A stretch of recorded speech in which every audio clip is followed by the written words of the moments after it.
You're tuning into 15 Minutes Bulletin of Vietnam News Agency. I'm Ngọc Lee from Hanoi with the headlines at usual. Legislative leader holds talks with Speaker of Japanese House of Representatives. Real estate prices in Vietnam expand by 59% over 5 years. And later on, Vietnamese pho reaches new heights in global cuisine. Foreign Secretary To Lam hosted a reception on December 4th for leaders of the Japan Bank for International Cooperation (GIC) who are on a working visit to Vietnam. During his meeting with Chairman of the Board of Directors of the Japan Bank for International Cooperation, Maeda Tadashi, the party chief commended the significant contributions of the Japanese bank and Maeda to Vietnam's socio-economic development. The party leader called on Japan and the bank to continue supporting Vietnam's development while paying heed to promoting infrastructure connectivity in Southeast Asia and the Mekong sub-region, especially transport, energy, and big data infrastructure. For his part, Maeda stressed that the Japanese government, including the Japan Bank for International Cooperation, considers Vietnam an important partner in the region, and is willing to cooperate with the Southeast Asian nation in traditional areas, such as transport infrastructure and climate change response, among others.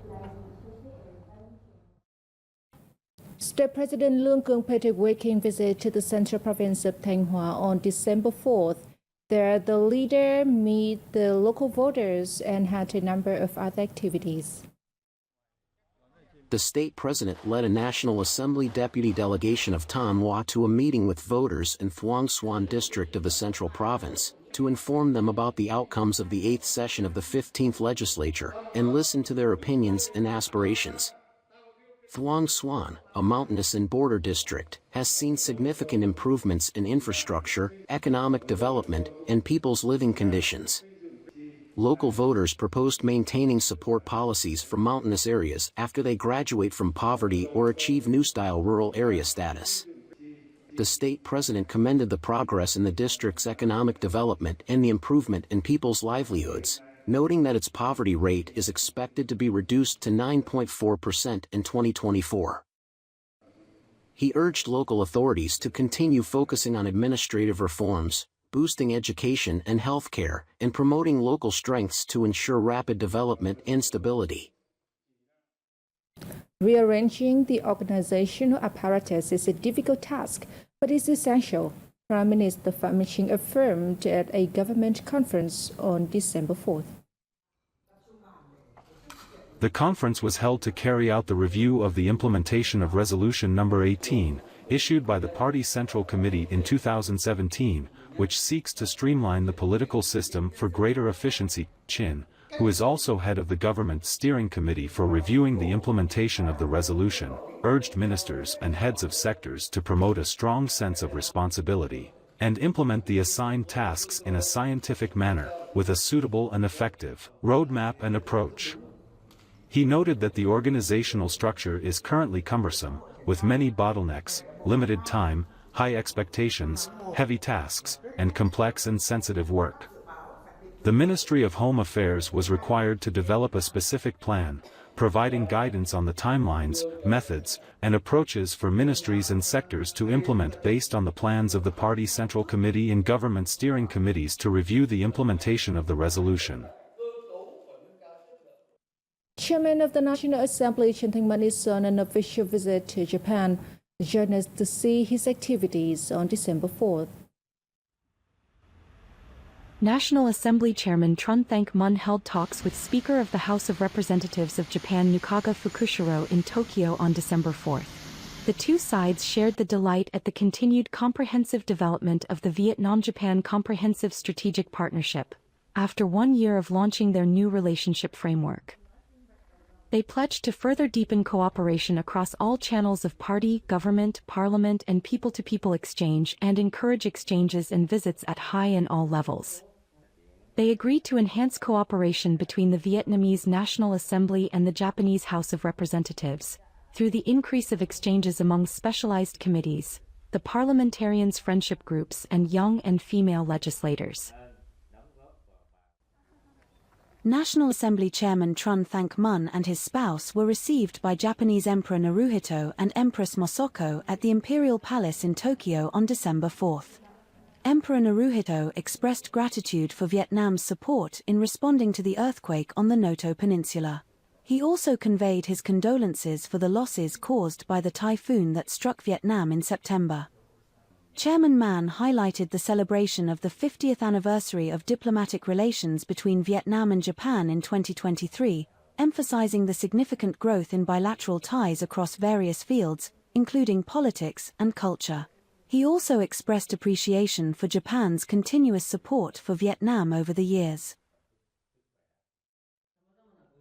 National Assembly Chairman Trun Thank Mun had a working breakfast with leaders of the Japan Business Federation, Keidanren, which was co-hosted by Fujimoto Masayoshi and Ueno Shingo, co-chairs of the Japan-Vietnam Economic Committee of Keidanren.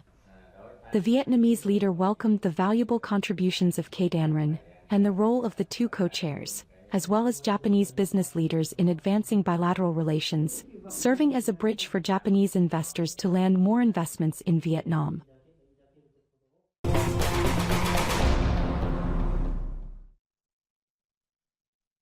The 10th National External Information Service Awards ceremony took place at the Hanoi Opera House on the evening of December 3rd.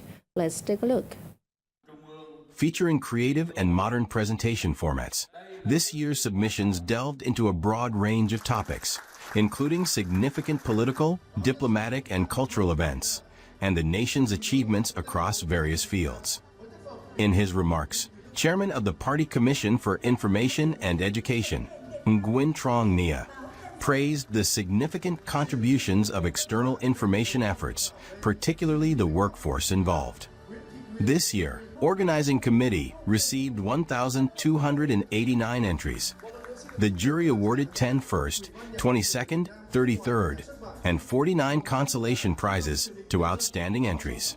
The Vietnam News Agency emerged as the media organization with the highest number of submissions, winning 2 first for second, 6 third, and 6 consolation prizes. The British Broadcasting Corporation, BBC, has just revealed its list of 100 most inspiring and influential women for 2024 from around the world. This year's list celebrates those who, through their resilience, are pushing for change as the world changes around them. Vietnamese film director Xuân Phượng was honored in the category of culture and education. According to BBC's introduction, Xuân Phượng is a film director, author, gallery owner in Vietnam.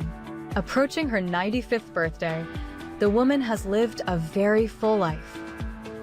She has experienced 2 wars in Vietnam and fought for the country's independence from France as a 16-year-old.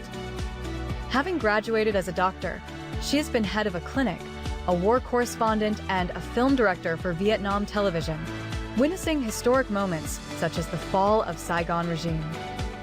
At the age of 62, rather than retiring, she started the Lotus Gallery, one of the first private galleries in Ho Chi Minh City, seeking to bring Vietnamese art to the world. She has gone on to nurture local artists to achieve widespread fame. Vietnam's real estate price growth over the past 5 years has reached 59%, significantly higher than other countries, according to data from the Global Property Guide. The information was provided by a representative of property platform batdongsan.com.vn at the 2024 Vietnam Real Estate Summit held recently. Accordingly, economic growth, governance, and social demand are the 3 main factors influencing real estate prices. In addition to strong per capita economic growth, favorable interest rates, and the effectiveness of domestic investment channels have reinforced consumer demand for real estate purchases.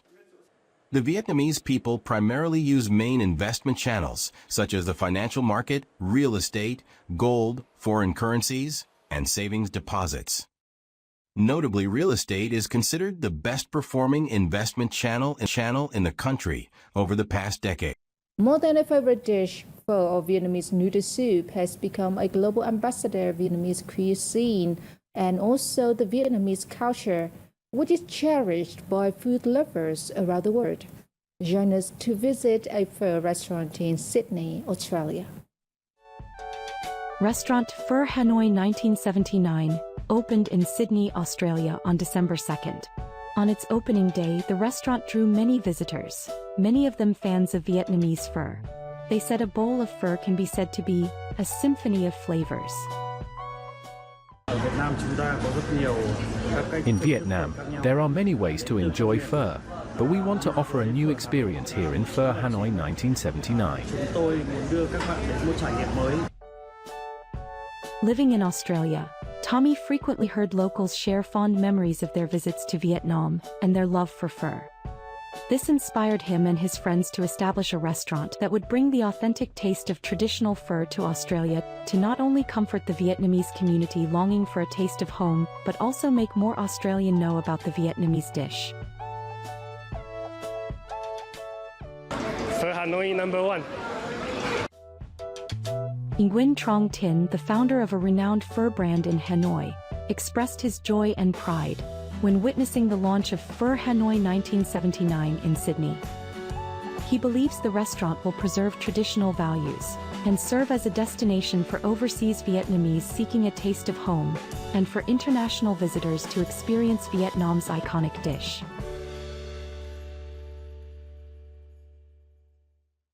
And that's also wrapped up our daily bulletin. Thank you for tuning in and goodbye for now.